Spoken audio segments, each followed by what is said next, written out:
我在公司做前台5年，月薪3000，从没迟到过。但这天经理带着他表妹过来，说下个月叫我兼职打扫整层楼的厕所。你不服气就辞职。我毫不犹豫地说行，于是他俩对视一眼，很是嚣张地走了。等他们一走，我立刻就撕掉了那张隐婚协议，连夜搬进了董事长办公室。陆星，从明天开始，你除了接待，还得负责把这层楼的6个厕所刷干净。赵经理，合同里可没这一项。现在有了，这是公司为了磨练员工的意志，专门给你争取的补位。经理赵强看了下身边的女孩，一脸谄媚。这是我表妹孙小梅，以后她负责前台的主要接待，你嘛主攻卫生。表哥，这就是你说那个干了5年还没涨工资的木头啊，长得倒是挺清秀，可惜是个没出息的废物，刷厕所正合适。如果我不接受呢？不服气就辞职，公司不养闲人，更不养你这种占着茅坑不拉屎的老油条。可以。我的声音平静的没有一丝波澜。赵强愣了一下，显然没想到我答应的这么痛快。你说什么？我说行，我现在就辞职。我从身上拿出一份早已准备好的离职申请递给他。孙小梅和赵强对视一眼，两人眼中都闪过一丝得逞的狂喜。算你识相，赶紧滚蛋，别耽误小梅熟悉业务。赵强一把夺过离职申请，像是怕我反悔似的。工资我会让财务结给你，现在立刻搬走你的东西。我看着他那副小人得志的模样，心里只觉得一阵讽刺。希望你别后悔。后悔？老子这辈子最后悔的事就是招了你这么个伤门星。我没理会他的叫嚣，直接快步走向电梯，而孙小梅尖锐的声音在背后响起：表哥，你看他那个穷酸样，离了咱们公司估计得去要饭。管他呢，以后这前台就是你的天下了。电梯门缓缓关上，隔绝了那2张令人作呕的面孔。我没有下楼，而是按下了顶层的数字，那一层全公司只有1个人能进。接着我从身上掏出一份封存了5年的文件，隐婚协议及基层生活体验合同。我自嘲地笑了笑，将那张纸撕成了2半。5年前，我想证明这个豪门赘婿能不能靠自己在底层活下去。现在这场无聊的游戏该结束了。等我来到董事长办公室时，林清言正背对着我站在落地窗前。前台的工作忙完了。他没回头，声音清冷如玉。我辞职了，隐婚协议被我撕了。陆晴，你知不知道撕掉这个意味着什么？意味着我不再是那个月薪4000的前台，也不再需要看赵强的脸色，更意味着从现在起，我要行使作为林氏集团董事长丈夫的权利。林清言盯着我看了半晌，忽然嘴角微扬。因为那个赵强，他让我去刷厕所。林清言的眼神瞬间冷了下去，周身散发出凛冽的气场。他真是这么说的？没错，所以我回来了。林董，今晚我住哪？住这里，董事长办公室后面有休息室，你不是一直想住吗？那赵强那边你打算怎么处理？急什么？猫捉老鼠之前，总要让老鼠先跳几天。明天带我去公司视察，以你真实身份的身份。清晨一大早，我的手机就被赵强打爆了。陆星，你人在哪？我在哪？好像跟你没关系了吧，赵经理？没关系，你昨天交接的时候是不是偷了前台的备用金？小梅说抽屉里少了500块钱现金，你现在立刻给我滚回来交代清楚。500块？赵经理，你觉得我会在乎那点钱？少废话！你昨天走之前鬼鬼祟祟的翻了抽屉，你要是不回来，我就报警，让你这辈子都背着个小偷的名声。好啊，我这就下去，希望你准备好证据。挂断电话，林清言走了过来。那个赵强又找麻烦。他说我偷了500块钱。林清言冷哼一声，眼神中透出一丝厌恶。这种手段也亏他想得出来，需要我出面吗？我摇了摇头，不用，这种小角色我自己能处理。不过待会儿你可能得配合我演场戏。林清言挑了挑眉，没说话，算是默许了。我来到2楼，就看到赵强和孙小梅站在前台后面，周围围了一圈看热闹的同事。哟，小偷回来了。陆星，我劝你还是赶紧把钱吐出来，再给小梅磕头认个错，不然的话，这警察一到，你这辈子就毁了。我环视了一周，看到同事们指指点点的目光，有的同情，有的幸灾乐祸。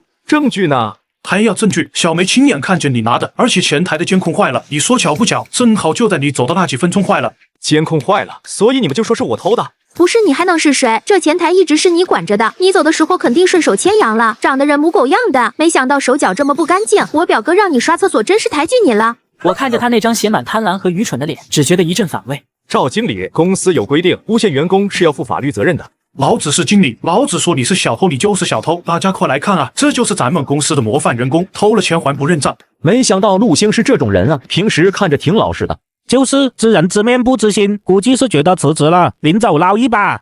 我没理会那些声音，而是看向前台桌上的一个智能音箱，那是林氏集团旗下科技公司研发的最新款，带全景录像功能。赵经理，你是不是忘了，这音箱是带云端监控的？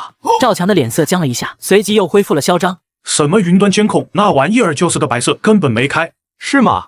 我走过去，按下了音箱上的一个按键。AI 小丽，播放昨天下午3点到4点的监控录像。音箱里传出一个机械的女声：“好的，正在为您播放。”接着一个清晰的投影画面投射在顶面的白墙上。画面中我离开后，孙小梅四处张望了一下，然后飞快地从台面下把几张钞票塞进了自己的衣服里。全场一片死寂，孙小梅的脸瞬间变得惨白。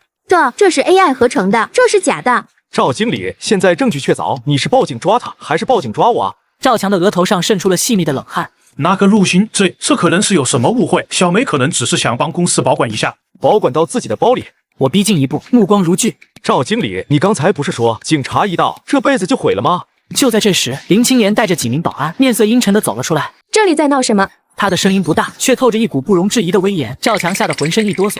林董，您怎么亲自下来了？一点小事，我们正在处理。我都看到了，这就是你说的小事，挪用公款诬陷同事。赵经理，你的管理水平真是让我大开眼界。林董，您听我解释，小梅她是初犯。他是初犯，那你呢？林青言转头看向我，眼神中闪过一丝玩味。陆晴，你觉得该怎么处理？所有人的目光瞬间集中在我身上，充满了震惊和不可思议。董事长竟然在征求一个前台的意见。赵经理，你昨天不是说不服气就辞职吗？现在我也送你一句话，这整层楼的厕所以后就交给你和你表妹了。林董，您开玩笑吧？让他一个前台决定我的去留。他强撑着笑脸，眼神却在我和林青言之间疯狂游走。陆星说的话就是我的意思。话音刚落，整个办公区静得连根针掉地上都能听见。孙小梅终于反应过来，林董，你不能听他的，他就是个臭干活的，他肯定是给你灌了什么迷魂汤。嘴巴放干净点，这位是林氏集团的独立董事，也是林董的合法丈夫。这句话像一颗重磅炸弹，把在场所有人都炸懵了。赵强更是直接瘫坐在地上，嘴唇哆嗦着，半天发不出声音。丈夫，他不是个孤儿吗？不是个穷前台吗？他喃喃自语，眼神空洞。赵经理，这5年多亏你照顾了，为了让我体验生活，你可是费尽了心思，又是扣奖金，又是让我搬饮用水，甚至还想让我去刷厕所。赵强猛地抱住我的腿，哭得一把鼻涕一把泪。陆先生，我错了，我有眼不识泰山，我是猪油蒙了心，求求您看在我为公司干了这么多年的份上，饶了我这一回吧。为公司干了这么多年，是为自己的腰包干了这么多年吧？我看向林青言，青言，把财务总监叫来，我要查查这5年来行政部的账目。林青言点了点头，拨通了内线。5分钟，我要看到行政部所有的收支明细。孙小梅见势不妙，想趁乱溜走。站住！偷的那500块钱还没还，诬陷我的名誉损失还没算，你想去哪？孙小梅吓得僵在原地，哭得梨花带雨。陆大哥，我是一时糊涂，都是我表哥教我这么干的。他说只要把你赶走，这前台的油水就全是我的了。孙小梅，你放屁！明明是你自己说想要大个名牌包，让我帮你弄钱。两人竟然当众狗咬狗的互掐起来。我看着这滑稽的一幕，心里没有半分快感，只有深深的悲哀。财务总监很快赶到了。林董，赵经理这几年通过虚报办公用品和物业费，私吞了大约50万。听后赵强扯淡了，像一滩烂泥。陆爷，我把钱退回来，我全退回来。晚了，律师函随后就到。至于现在，法务部会先送你们去派出所。保安走上来，像拖死狗一样把赵强和孙小梅拽了出去。孙小梅还在尖叫着求饶，赵强则是一脸死灰。很快，办公区恢复了死寂，同事们看着我的眼神充满了敬畏和局促，而我则看向以前跟我关系还好的老张。老张，以后行政经理的位置你先顶上。陆总，我不行的。我说你行你就行，这5年只有你在我没钱吃饭的时候借过我钱，也只有你在我被赵强刁难的时候帮我说过话。老张的眼眶红了，重重的点了点头。处理完这一切，我跟着林青言回到了顶层。感觉怎么样，陆大总裁？不怎么样，感觉以前的自己挺傻的，为了那个所谓的赌约，白白浪费了5年青春。林青言握住我的手，眼神温柔了许多。那不是浪费，那是为了让你看清人心。现在你已经看清了，不是吗？我笑了笑，正准备说话，办公室的门突然被人撞开了，一个中年男人冲了进来，脸上满是慌张。林董，不好了，陈总那边的合同出问题了。林青言眉头一皱，恢复了商界女王的冷冽。慢慢说，陈总怎么了？陈总说他在咱们公司门口被一个保安羞辱了，现在要撤资。他说除非那个保安当众给他跪下道歉，否则林氏集团1分钱也别想拿到。我心里咯噔一下。保安？我刚想起来，刚才在楼下，我确实看到一个衣着朴素的老头被保安拦着，我还顺手帮他刷了电梯卡。难道那就是陈总？林青言的脸色瞬间沉了下来，办公室里的温度仿佛降到了冰点。保安羞辱陈总？哪个保安？是负责货运电梯那边的小张，他说陈总穿得像个收废品的，不让进，还把陈总的茶叶罐给踢翻了。林青言猛地站起身，目光如刀。陈总是我们最重要的合作伙伴，他的陈氏名茶占据了全国1/3的份额，这种低级错误也能犯。那个陈总是不是穿了一身朴素的衣服，手里拎着个布袋子？中年男人一愣，连连点头。对，陆总您见过他？见过，我还帮他刷了电梯卡，送他去了贵宾室。青言，这件事恐怕没那么简单，那个保安敢这么嚣张，背后肯定有人。林青言看了我一眼，瞬间明白了我的意思。走，去贵宾室。我们下到贵宾层时，还没进门就听见里面传来一阵嚣张的叫骂声。老头，我劝你识相点，赶紧滚！别以为混进贵宾室就能见到林董。进去一看，竟然是孙小梅。原来法务部的人还在路上，她趁保安不注意，偷偷溜到了贵宾层，想找机会求情，结果正好撞见了坐在贵宾室等候的陈总。陈总依旧坐在沙发上，脸色铁青。看你这求酸样，还想找林董谈生意？你是想来讨饭的吧？赶紧滚，不然我叫保安把你扔出去！陈总气急反笑，声音都在发抖。好一个林氏集团，这就是你们的待客之道。我陈某人纵横商场30年，还没见过这么狗眼看人低的。装什么大尾巴狼，还陈某人？我看你是陈疯子吧？你给我住口！林青言的声音如雷霆般炸响，孙小梅吓得一个激灵，转头看见林青言，立刻换上了一副委屈的嘴脸。林董，您来的正好，这老头不知道从哪钻出来的，非说要见您，还把贵宾室弄得乱七八糟。这一次是林青言亲自动的手。林董，您打我，打你都是轻的。陈老，对不起，是我管教无方，让您受委屈了。陈老，咱们又见面了。陈总看到我，原本紧绷的脸色稍微缓和了一些。小伙子，刚才多亏你帮我，不然我连这大门都进不来。他接着看向林青言，语气依旧冰冷。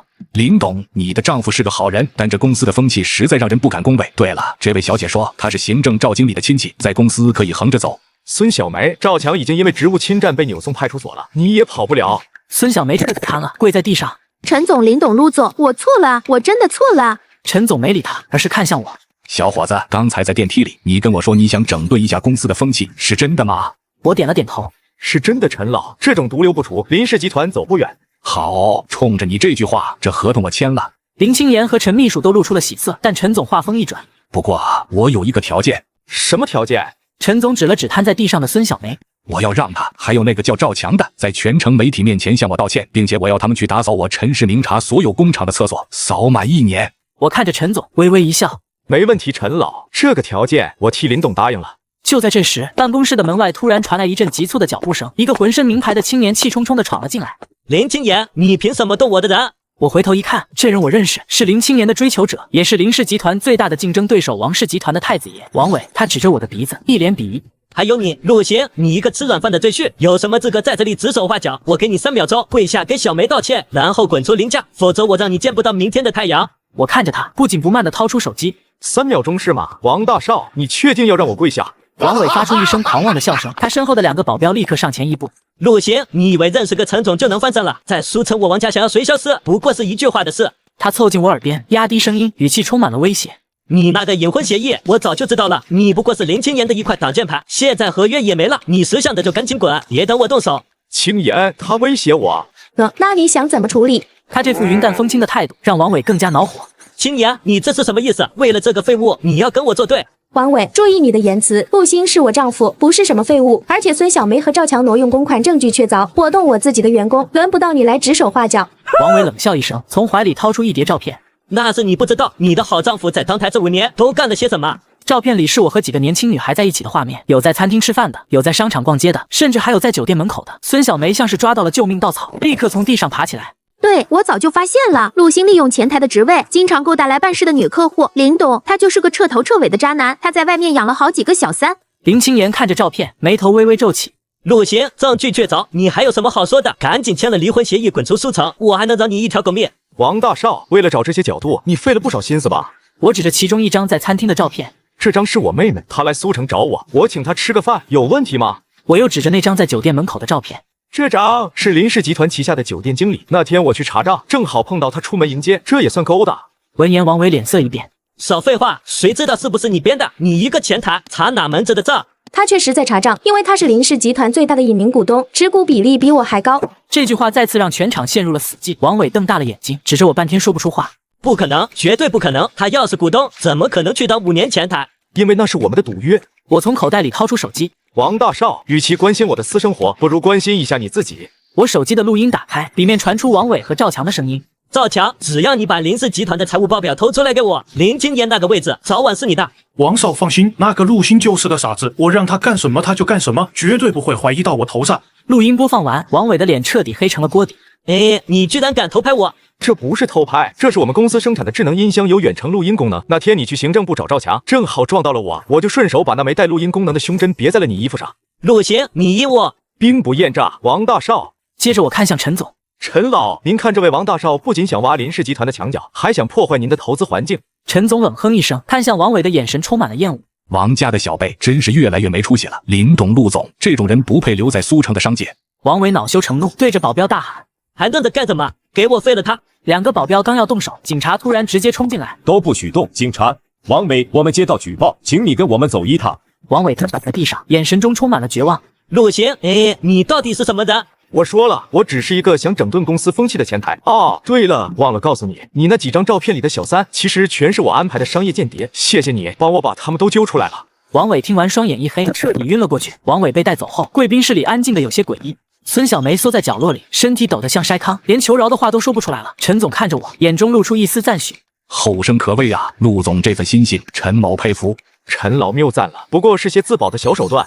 林青言挥了挥手，示意陈秘书把孙小梅也带走。陈老，合同的事咱们换个地方谈。好，去我的茶庄，陆总也一起来。在陈氏茶庄，生意谈得出奇顺利。陈总不仅签了合同，还主动提出要和林氏集团共同开发一款智能采茶机器人。谈完生意已经是深夜，林青言亲自开车，我坐在副驾驶。陆晴，你接下来打算怎么办？什么怎么办？回集团当副总裁，还是继续做你的一名股东？我想先休息一段时间，这5年我确实有点累了。累了，是因为那个赌约，还是因为我？我沉默了。其实这5年的前台生活，并不完全是为了赌约，更多的是我想看看，在没有金钱和地位的加持下，林青言还会不会像当初那样对我。结果证明，他确实没变。哪怕我只是个月薪4000的前台，他依然会在深夜回家时给我留一盏灯，依然会在我生病时推掉所有的会议回来照顾我。青言，谢谢你。林青言愣了一下，随即嘴角微微上扬。回到家，林青言并没有去休息，而是拉着我进了书房。既然你不想回集团，那帮我看看这个。他拿出一份关于王氏集团的收购计划。王伟被抓，王家现在的股价大跌，内部乱成一团。林青言的眼神变得犀利起来。这是彻底铲除王家的最好时机。我看了一眼计划书，摇了摇头。这还不够，王家在苏城根深蒂固，光靠股价打压是不够的。这时我从身上拿出一堆文件，里面全是王家多年来偷税漏税和违规开发的证据。林青言吃惊地看着我。这些你从哪弄来的？赵强的电脑里。赵强这种人最喜欢给自己留后手，他帮王伟干了那么多坏事，怎么可能不留点证据保命？林青言看着我，眼神变得有些复杂。陆晴，我突然觉得我好像从来没有真正认识过你。现在认识也不晚。就在这时，我的手机响了，是一个陌生的号码。接通后，那边传来一个苍老而威严的声音：“星儿，玩够了吗？”我浑身一僵，脸上的笑容瞬间消失。爷爷。林青言也听到了这个声音，脸色猛地一变。电话那头的人正是国内顶级豪门陆家的家主，也是我的亲爷爷。当初我为了和林青言在一起，不惜和家里断绝关系。陆家遇到了点麻烦，你二叔想趁我病重夺权。爷爷的声音透着一丝疲惫。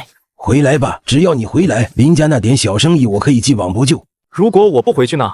那林氏集团明天就会从苏城消失。电话挂断了，忙音在寂静的书房里显得格外刺耳。我看向林青言，发现他正紧紧盯着我。陆晴，你是陆家的人。书房里的空气仿佛凝固了。林青言看着我，眼神中充满了震惊、疑惑，还有一丝被欺骗后的愤怒。你一直瞒着我。他的声音有些颤抖。我放下手机，长长的叹了一口气。青言，我不是故意瞒你，我只是想做一个普通人。普通人。林青言冷笑一声，后退了2步。陆家的大少爷，未来的接班人，跑来我这个小公司当了5年的前台。陆晴，你是不是觉得这种戏码很好玩？青言，你听我解释，当初我爷爷坚决反对我们在一起，他说你只是看中了陆家的事，我为了证明你是真的爱我，才提出那个赌约，断绝了和家里的一切联系。林青言盯着我的眼睛，眼眶渐渐红了。所以这5年，你其实一直都在考察我，看我是不是真的爱你，还是爱你的钱。我张了张嘴，却发现自己无话可说。虽然初衷是为了保护他，但结果确实如他所说，这5年建立在了一个巨大的谎言之上。陆晴，你太自私了。林青言转过身，声音变得异常冷漠。你走吧，既然陆家需要你，你就回去做你的大少爷。至于林氏集团，就算明天真的消失了，我也不会求你。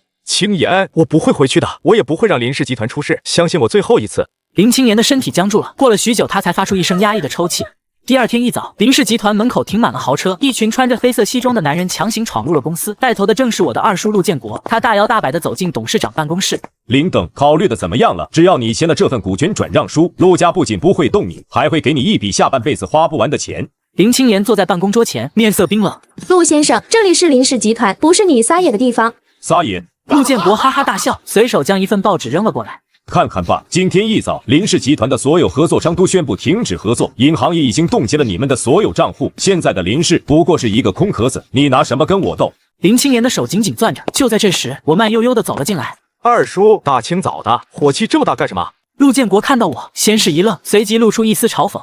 哟，这不是咱们陆家的大情种吗？怎么在前台待久了，连路都不会走了？二叔，爷爷还没死呢，你就这么急着出来收遗产？话落，陆建国的脸色瞬间沉了下去。